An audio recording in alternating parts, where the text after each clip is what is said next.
किसानों को पीएम मोदी आज देंगे बड़ी सौगात। क्या पीएम के साथ आज होने वाले संवाद से कृषि कानूनों के खिलाफ किसानों का भ्रम, उनकी आशंकाएं दूर होंगी?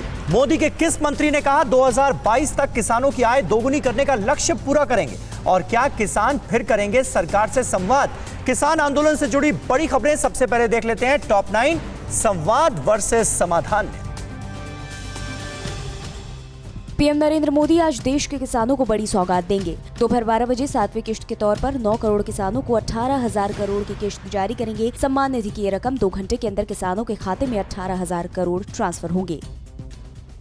पूर्व पीएम अटल बिहारी वाजपेयी की 96वीं जयंती पर पीएम मोदी आज किसानों से संवाद भी करेंगे। पीएम मोदी किसानों को कृषि कानून से होने वाले फायदे पर चर्चा करेंगे, तो वहीं कानून को लेकर फैलाए जा रहे भ्रम को भी पीएम मोदी दूर करने की कोशिश करेंगे।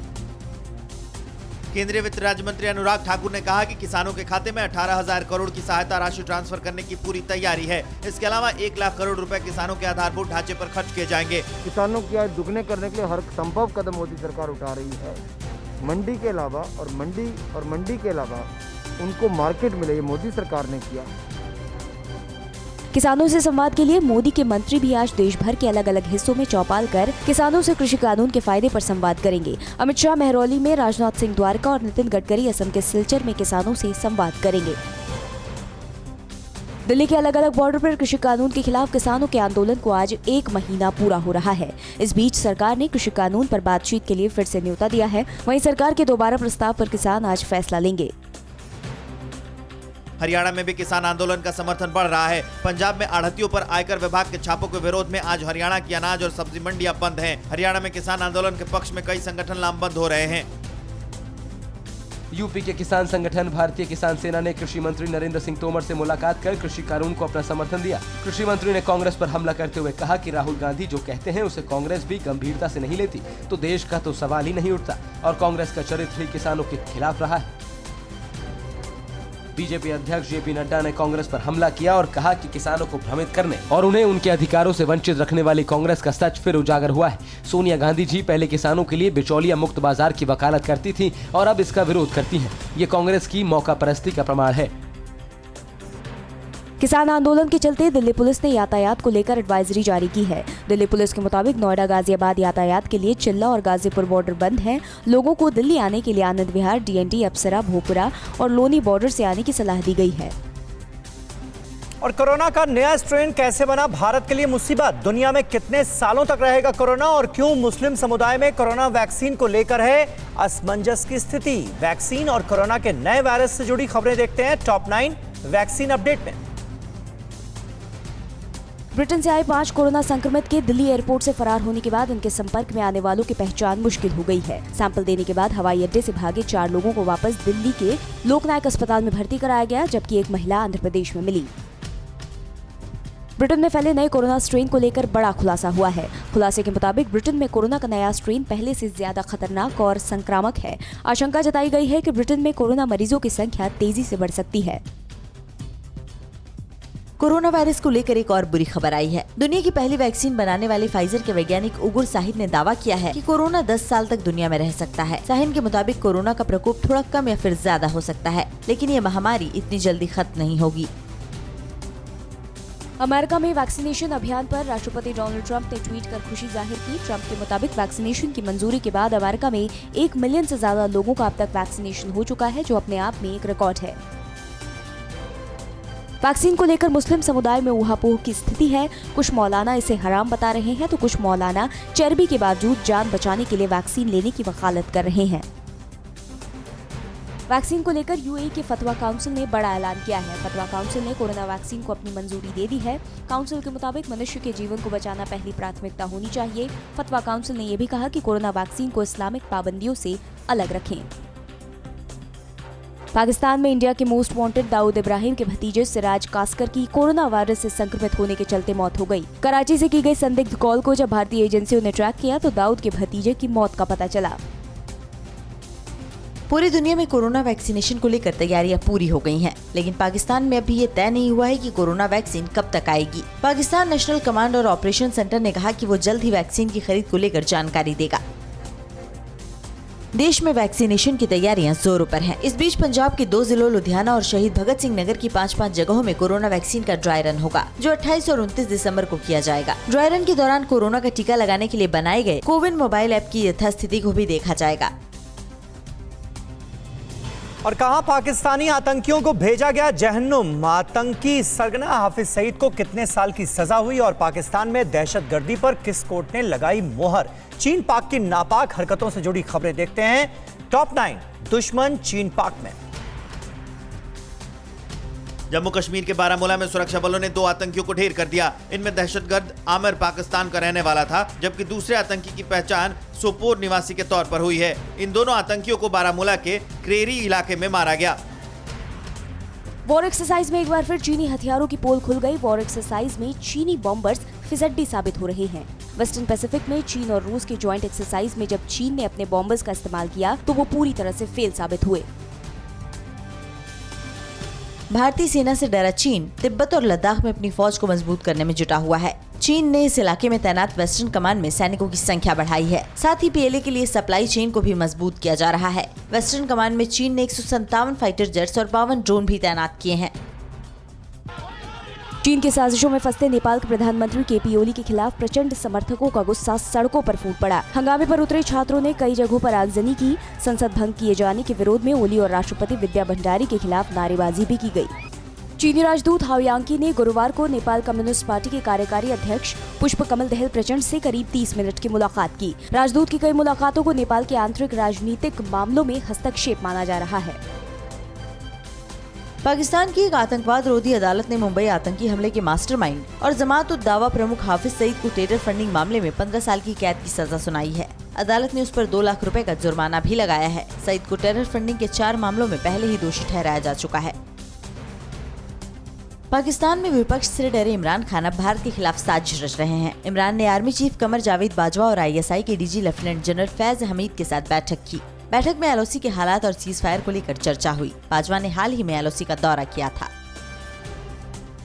पाकिस्तान की एक कोर्ट ने जेल में बंद आतंकी उमर सईद शेख को रिहा करने के आदेश दिए हैं। उमर सईद शेख को 1999 में कंधार में भारतीय विमान के अपहृत यात्रियों के बदले में छोड़ा गया था। उमर सईद को 2002 में पाकिस्तान में अमेरिकी पत्रकार डेनियल पर्ल की हत्या के मामले में सजा सुनाई गई थी। पाकिस्तान के भ्रष्ट सिस्टम पर देश में ही आवाज उठने लगी है। इलाहाबाद हाई कोर्ट के चीफ जस्टिस अथर मिन्नाहला ने सिस्टम पर सवाल उठाते हुए कहा कि देश में लोगों को जल्द न्याय नहीं मिल रहा है। और चीन कैसे निकला अफगानिस्तान के आतंकी हमलों का मास्टरमाइंड। मिडिल ईस्ट में ईरान का प्रतिशोध। इजराइल अमेरिका ने किया युद्ध घोष।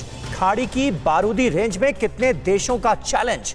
ग्लोबल टेंशन से जुड़ी बड़ी खबरें आप देख लेते हैं टॉप 9 वर्ल्ड वॉर 3 में।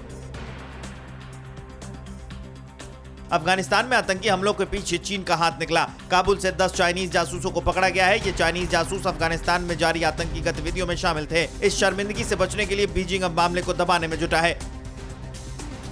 इजराइल के फाइटर जेट्स ने लेबनान के कुछ हिस्सों में बहुत नीचे तक उड़ान भरी। इससे लेबनान के लोग काफी डर गए तो बैरूत के ऊपर आसमान में मिसाइलों को देखा गया। अरब मीडिया ने सेंट्रल सीरिया के शहर मस्याफ में विस्फोट की पुष्टि की है। रूस ने सीरिया में ISIS के आतंकियों के खिलाफ एयर स्ट्राइक की है। आतंकियों के 20 ठिकानों पर रूस के फाइटर जेट्स ने बमबारी की। इस एयर स्ट्राइक में आतंकी ठिकाने तबाह हो गए और कई आतंकी मारे गए। ईरान ने अमेरिकी राष्ट्रपति ट्रंप को जंग की धमकी दी है। ईरान के विदेश मंत्री जावेद जरीफ ने कहा कि अगर राष्ट्रपति ट्रंप ने अपने कार्यकाल के आखिरी दिनों में ईरान को निशाना बनाने की कोशिश की तो इसका नतीजा खौफनाक होगा। इजराइल और ईरान के बीच अब सीरिया में भी घमासान शुरू हो गया है। इजराइल के PM नेतन्याहू ने कहा कि वो सीरिया में ईरान और ईरान समर्थक आतंकियों को मजबूत नहीं होने देंगे। नेतन्याहू ने कहा कि उनका देश ईरान की हर साजिश को कुचल देगा। जंग की अटकलों के बीच इजराइल ने ईरान की घेराबंदी शुरू कर दी है। इजराइल ने लाल सागर में अपने विध्वंसक सबमरीन को उतार दिया है। डॉल्फिन क्लास की सबमरीन आधुनिक हथियारों और लंबी दूरी तक मार करने वाले मिसाइलों से लैस है। जंग की सूरत में ये सबमरीन ईरान को भारी नुकसान पहुंचा सकती है। ईरान ने अपने परमाणु प्लांट के पास एयर डिफेंस सिस्टम की तैनाती की है। ईरान को डर है कि बगदाद में अमेरिकी दूतावास पर हुए रॉकेट अटैक के बाद अमेरिका उसके परमाणु प्लांट पर मिसाइल अटैक कर सकता है। अमेरिका से तनातनी के बीच ईरान की कूच फोर्स के मुखिया इस्माइल घानी ने बगदाद का दौरा किया है। बगदाद में अमेरिका की दूतावास पर रॉकेट अटैक हुआ था। अमेरिका ने आशंका जताई है कि ईरान या उसके समर्थक आतंकी इराक में उसके नागरिकों को निशाना बना सकते हैं। तुर्की की नौसेना समंदर में युद्ध की तैयारियों में जुटी है। तुर्की की नौसेना ने submarine defence system fire drill की। इसकी जानकारी तुर्की के रक्षा मंत्रालय ने दी। 2 दिन पहले एजियन सागर में तुर्की के TCG बोड्रम ने रॉकेट दागे थे। और पूर्व प्रधानमंत्री अटल बिहारी वाजपेयी की आज 96वीं जयंती है। पीएम मोदी और कई मंत्रियों समेत आम लोगों ने उन्हें श्रद्धांजलि अर्पित की। और दिल्ली हिंसा पर किस वकील के दफ्तर पर रात के अंधेरे में पड़ा छापा, राष्ट्र और राज्यों की अहम खबरें अब देख लेते हैं टॉप 9 देश प्रदेश में। पूर्व प्रधानमंत्री और भारत रत्न अटल बिहारी वाजपेयी की आज जयंती मनाई जा रही है। इस अवसर पर प्रधानमंत्री मोदी दिल्ली के सदैव अटल स्मारक पहुंचे और उन्हें अपनी श्रद्धांजलि दी। इस मौके पर गृह मंत्री, रक्षा मंत्री समेत सरकार के कई मंत्री और गणमान्य लोग मौजूद रहे।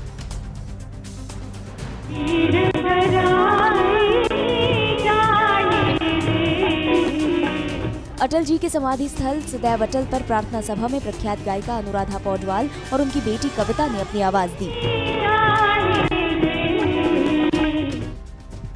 काशी हिंदू विश्वविद्यालय के संस्थापक महामना पंडित मदन मोहन मालवीय की भी आज जयंती है। इस मौके पर पीएम ने ट्वीट करते हुए उन्हें शत-शत नमन किया। उनके समाज सुधार और राष्ट्र सेवा में योगदान को याद किया। रक्षा मंत्री राजनाथ सिंह समेत अन्य लोगों ने भी उन्हें श्रद्धांजलि दी। दिल्ली हिंसा मामले में एडवोकेट महमूद पार्चा के ऑफिस पर छापेमारी की गई। सर्च वारंट के बावजूद इस दौरान पुलिस के साथ काफी कहासुनी की गई। उत्तर पूर्वी दिल्ली में 23 से 27 फरवरी के बीच हुई हिंसा में 53 लोग मारे गए थे, जिसकी जांच अल्पसंख्यक आयोग की 9 सदस्यीय कमेटी कर रही है। जयपुर के मानसरोवर इलाके में पिटाई के 2 हफ्ते बाद SMS अस्पताल में पत्रकार अभिषेक सोनी ने दम तोड़ दिया। पुलिस ने CCTV फुटेज के सामने आने के बाद भी केवल एक आरोपी को अरेस्ट किया है। पुलिस पर मामले को दबाने का आरोप है। मर्डर का ये मामला अब राजनीतिक रंग भी लेने लगा है। कोरोना लॉकडाउन के दौरान दिल्ली में रुपयों की ठगी के 62% मामले दर्ज किए गए। लॉकडाउन के दौरान अप्रैल से जुलाई तक हर महीने साइबर ठगी के 4500 मामले सामने आए। सोशल मीडिया के जरिए साइबर क्राइम के भी 24% मामले दर्ज किए गए। शूटिंग के दौरान फिल्म अभिनेता जॉन अब्राहम चोटिल हो गए। जॉन का दाहिना हाथ प्राचीन इमारत के दरवाजे पर लगे पत्थर से टकरा गया। उनकी उंगली में चोट लग गई है। उन्हें अस्पताल से छुट्टी दे दी गई है। जॉन अब्राहम वाराणसी के पंचकोट घाट पर सत्यमेव जयते पार्ट 2 की शूटिंग कर रहे हैं। दिल्ली में एक बार फिर ठंड बढ़ने लगी है। कोहरे का प्रकोप जारी है। प्रदूषण का स्तर भी बेहद खराब बना हुआ है। AQI लेवल भी 420 तक रिकॉर्ड किया जा रहा है। दिल्ली NCR में कड़ाके की ठंड पड़ रही है। साथ ही साथ कुछ दिनों से कोहरे की चादर हमें चारों तरफ दिल्ली की दिखाई दे रही। ठंड की वजह से फूलों की कीमत बढ़ गई है। मदुरई के मंदिरों में जूही के फूलों की मांग ज्यादा है, लेकिन उत्पादन कम होने की वजह से कीमत आसमान छू रही है। इधर बाकी फूलों की कीमत भी बढ़ी हुई है। श्रद्धालु कीमतों के बढ़ने से थोड़े मायूस जरूर हैं। और दुनिया भर में क्रिसमस का जश्न मनाया जा रहा है। आधी रात से ही गिरजाघरों में विशेष प्रार्थना सभाएं हो रही हैं। और क्या है क्रिसमस का काशी कनेक्शन? क्रिसमस सेलिब्रेशन से जुड़ी खबरें आप देख लेते हैं टॉप 9 मैरी क्रिसमस में। दुनिया भर में क्रिसमस की धूम है। ऐसा ही नजारा रोमानिया में भी देखने को मिला, जहां सुंदर लाइट्स के साथ क्रिसमस मनाया गया। रोमानियन पार्लियामेंट भी त्योहार के रंग में रंगी नजर आई। कोरोना गाइडलाइंस के साथ लोग जश्न मना रहे हैं। पूरी दुनिया में धूमधाम से प्रभु ईसा मसीह के जन्मदिन का त्योहार क्रिसमस मनाया जा रहा है। दुनिया भर में चर्चों को विशेष तौर पर सजाया गया है। कोरोना की वजह से कोविड गाइडलाइंस का पालन किया जा रहा है और लोगों से मास्क लगाकर ही चर्च आने की अपील की गई है। ईसाइयों के धार्मिक शहर वेटिकन में क्रिसमस की चमक कोरोना की वजह से फीकी नजर आई। हर साल जिस सेंट पीटर स्क्वायर में लोगों का तांता लगता था, वो इस बार बिल्कुल खाली नजर आया। धर्मगुरु पोप फ्रांसिस ने सेंट पीटर्स बेसिलिका में मास को संबोधित किया। ठंड और बर्फ से ढकी गुलमर्ग घाटी में ऐतिहासिक चर्च में क्रिसमस का त्योहार मनाया जा रहा है। चर्च में प्रार्थना का आयोजन किया गया। इस दौरान कश्मीर में शांति और सद्भाव के लिए प्रार्थना की गई। पर्यटकों ने ऐतिहासिक चर्च में क्रिसमस मनाने पर खुशी जाहिर की। केरल के त्रिवेंद्रम में भी गिरजाघरों में क्रिसमस के मौके पर सुबह प्रार्थना सभा में बड़ी संख्या में श्रद्धालु शामिल हुए। सेंट जोसेफ मेट्रोपॉलिटन कैथेड्रल में शांति और सबकी समृद्धि की कामना की गई। गोवा में क्रिसमस को लेकर आधी रात में ही गिरजाघरों में लोग जमा हुए और प्रभु यीशु के जन्मोत्सव के मौके पर प्रार्थना की। कोरोना की वजह से लोगों ने सोशल डिस्टेंसिंग का पालन किया। पादरी ने यीशु के संदेश सुनाए और विश्व शांति की कामना की। लोगों ने एक दूसरे को बधाई दी।